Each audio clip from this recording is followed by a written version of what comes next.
Completely unique. I think Mike is like no other pianist, yet at the same time, he has the whole history of the jazz piano in his playing. His ability to be so appropriate for any situation, the breadth of his musical abilities and his sensibilities make him one of the absolutely superb accompanists. His harmonic sense is unbelievable. I mean, he can play 3 chords and bring tears to your eyes.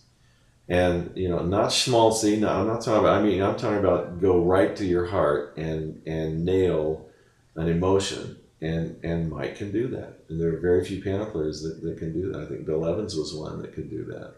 And Mike does the same thing. And you look over like, Mike, did that get to you too? And Mike's just, you know, at the office doing his job. So you kind of feel like, well, why did this tear me up? And he's just over there doing this, you know. So he has that ability to go right to a listener's heart and to other musicians' emotions and nail that.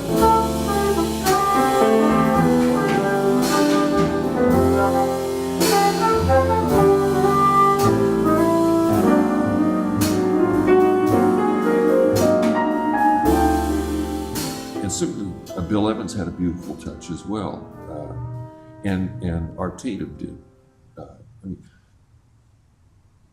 In a way, it would be strange to say Monk had a beautiful touch, but in his own way, it was him. It was Monk, and if his music touches you, I think part of it is the visceral, the beauty of the visceral quality that Monk had, and Mike can certainly affect that in his playing as well. He can be rhythmically so exciting and get that touch that just, for the moment, has a burn to it, and it's both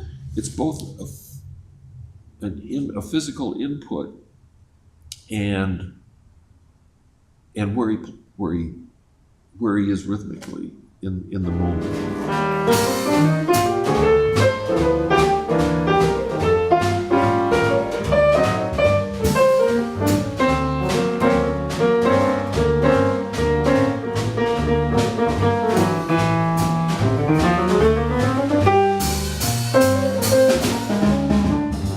Shelly's favorite piano player, and Shelly, made no bones about it right out of the gate. This is Mike Wofford's my favorite piano player. So,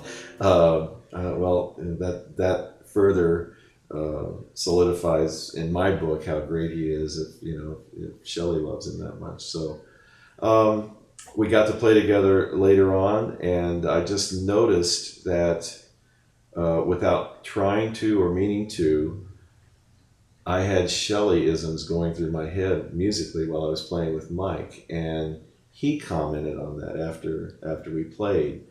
And to me, it was Mike bringing out that musicality in my drumming, and so his style of playing actually asked for that, and I couldn't do anything else that would be better than the way Shelly approached playing with Mike. Shelly Manne, who I got the privilege to work a few times with when we lived in LA, and Mike was his regular pianist for a number of years in his quintets and studio work together and so forth. And Shelly always said that Mike was his favorite pianist. So that tells you something, because he played with all those great pianists, Bill Evans and so forth. He has a selfless quality in his playing that you can almost watch Mike and see that he's constantly has what we call his radar going to see what other people are doing and what he can bring to enhance that, whether it be in an ensemble situation or accompanying, say, a singer. The aspect of, it wouldn't matter what instrument Mike played. That's his, as I understand it, that's his way of giving to the music. He's there to give in the most selfless way to the music, and the piano was just a vehicle for his giving as a musician. When I first came back to the San Diego area around 85, 86, he and Jim Plank and I had a little trio job in La Jolla area once a week. I think it was a Wednesday night or something. And I would go, and I never knew which Mike Wofford would be there that night. It was always great. But it would always surprise me, like, oh, he's hearing more Thelonious Monk tonight, or, but it was always great. And I still, to this day, when I get to work with Mike, I'm nervous a little bit about it, because he's so great. He's such a perfect player, not in a sense that it's mechanical, but just his musicality is so perfect that, you think, oh, am I going to be able to rise to the occasion and be able to play with Mike Wofford, So there's always this sort of nervousness about playing with him. Yet at the same time, he's always warm and as a human being, and let's make music together kind of approach. Yeah, that feel good? With the edge, yeah. Okay.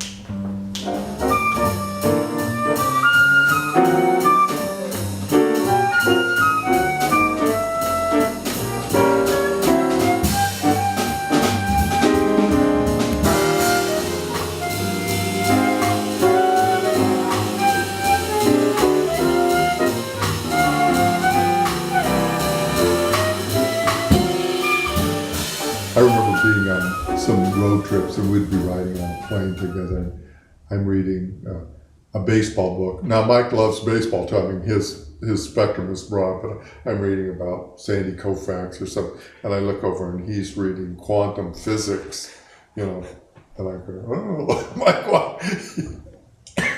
And understanding it, and he appreciates great art, and, he just has such a broad intelligence and view of life, and all that comes to his music. I really think his music, probably as a young man, and I've heard early recordings of him, has always had that sort of aspect to it of just, this is Mike Wofford, this unique flavor of who he is and how the music is interpreted by him. Mike has an incredible wry sense of humor that comes out on and off the bandstand, and he is from that group of musicians that sort of would look with that sideward glance and pop out some kind of line that you think, man, that's so hip. I wish I would have thought of that, and funny and just cutting and sarcastic in a great way. And I think, we play our personalities, and I think musically he's able to do that too, and kind of get the audience to giggle once in a while. And so did he really say that at the piano? In fact, one of the stories I should relate to you about Mike's humor, we were working a job and it was late and we were packing up. Mike and I were on the bandstand putting things away. And Mike's done a tremendous amount of studio records, Beach Boys, and I think maybe the Beatles, I don't know, all kinds of projects. So he's had a real avid career with the studios. And the bartender was playing some just kind of one chord fusiony sort of jazz on the thing. I wasn't even paying any attention to it and packing. And Mike looked at me and said, I was really nervous on this date. And at first it just took me aback. I thought, because he had done so much work, and I started listening to what it was, and I heard it was just sort of a one chord vamp. And then I realized it was Mike's sense of humor without cracking a smile or anything, But that was just, and then I fell out laughing when I realized what he was saying.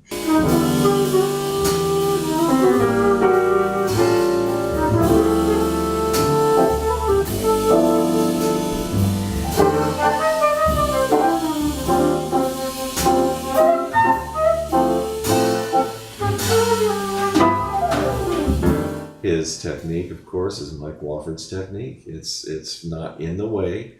there's plenty there to do whatever comes to mind, and he uses it in such a musical manner that that you don't feel like overplaying or being too technical or again, it's that let's all serve the music together to make everyone in the band sound as good as we possibly can. There's no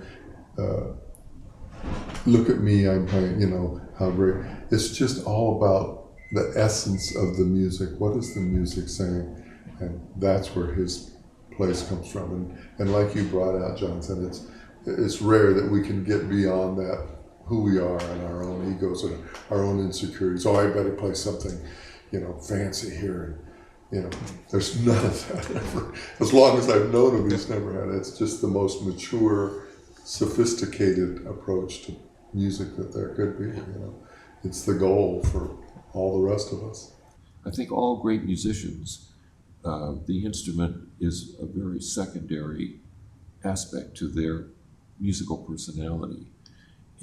But Mike has the ingredients in his musical soul that he can give to a situation, and he has that global sense of the musical moment, and he has the capacity conceptually to make the piano an orchestral instrument, a polyphonic instrument in the right hands, such as Mike can be almost an orchestral instrument, and he can manifest that to whatever musical situation he's in. And you couple that with his such a broad perspective on music, so many interests that he has pursued over the years, whether it be in jazz and the great jazz pianists that we talked about, Tatum and Monk and Bud Powell, and certainly many others.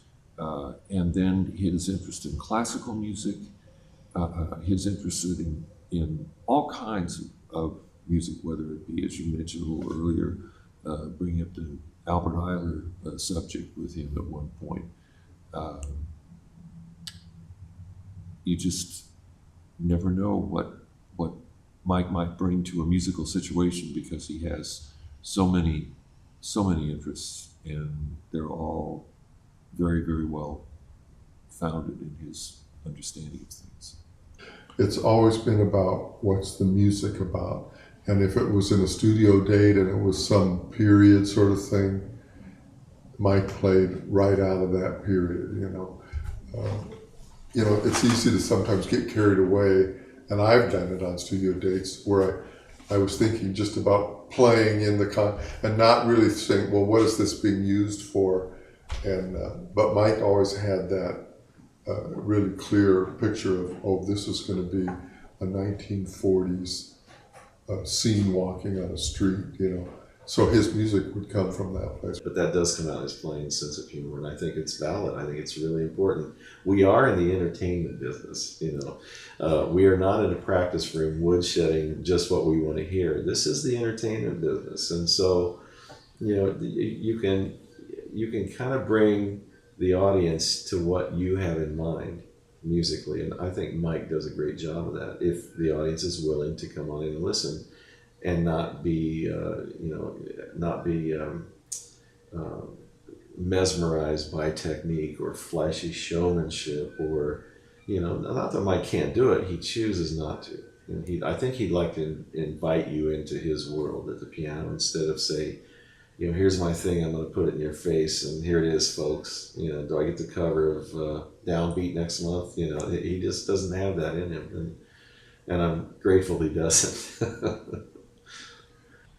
It's the combination of what he is as a person, and his aesthetic, his sense of the beauty in the world, I think, his curiosity about lots of different things, whether they be in the field of music or art or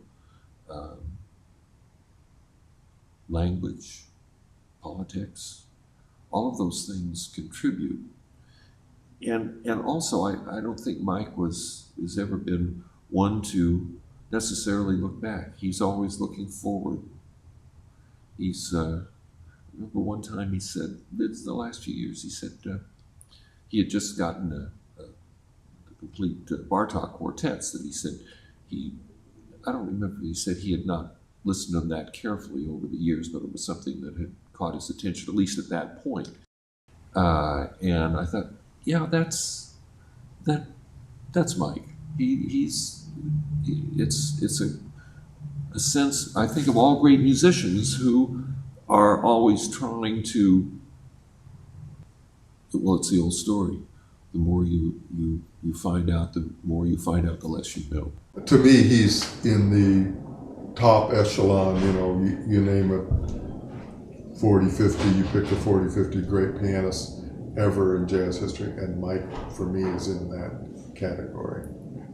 That's how great he is. World class, Bob Magnuson said top 50 jazz pianists of all time, Mike would be in that group. Yeah. Sure. I'll vote for that. Yeah.